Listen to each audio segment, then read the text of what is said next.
Hello guys. Kahapon doon namili kami ng tubod. ng tiles sa tubod. Doon sa tubod, sa Bobong Construction. Tapos ito yung nabili namin, Yan ang nabili namin, yung tiles ba.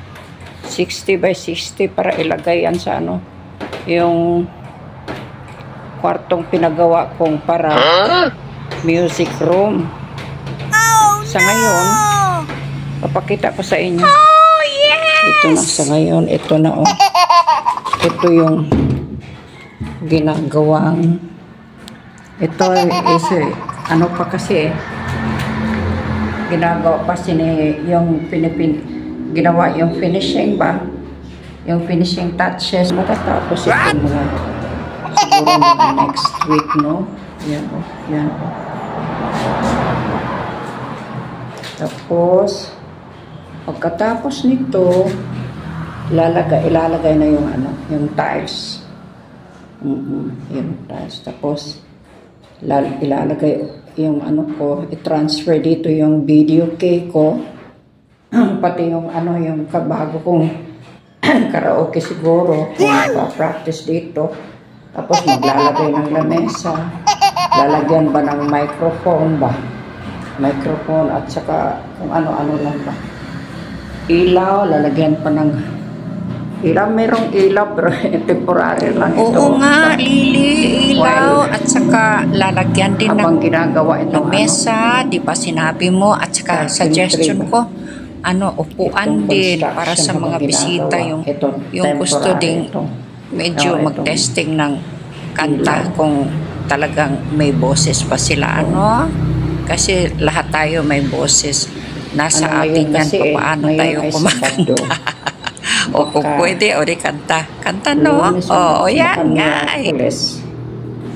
Kaya ang ugali ko ay talagang pag ako ay kumakanta, kailangan sarado yan. Yung dalawang bintana, sarado yan. Tapos i-arrange ito lahat. Tapos titingnan ko pang ma-insulate itong mga kasi yung ayaw ko bang tapos pipinturahan ko ito. Ayaw ko yung gagaya. Ako siguro ang magpipintal kung kumakanta dyan may sa mga kapitbahay, dyan sa kalsada. Ayaw ko may gusto. Dyan. Ang kung gusto kakanta, walang makarinig. Kung may marinig manila, yung hindi klaro, yung yung kunting-kunti lang ang marinig na, pero ayaw kong kasi hindi kami sanay dyan Sa Germany, kami yung bang very formal yung mga kapitbahay namin, may respeto kami sa mga kapitbahay namin, hindi kami nag-ingay. Yung ingay ay bawal yan sa amin. Yung bang talagang may mga lang, may ugali lang, nagrespeto ng mga kapitbahay. Ayan, yan ang ugali namin. Kaya yan din ang dinadala ko dito. Ayoko mangistorbo ng mga kapitbahay. Kung gusto kong kakanta sa sarili ko, ako ang makarinig ng boses ko.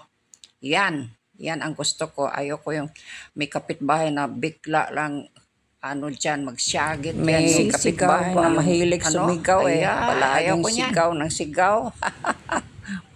Kapag ako ay kakanta, kailangan sarado ang yung pintuan, yung dalawang windows, dalawang bintana. Kasi ayaw kong marinig sa kapitbahay namin na ako ay kumakanta. Ay hindi ako pares nung iba na sumisigaw na yung bang very proud sila na kumakanta sila, na gusto nilang marinig sila sa mga kapitbahay.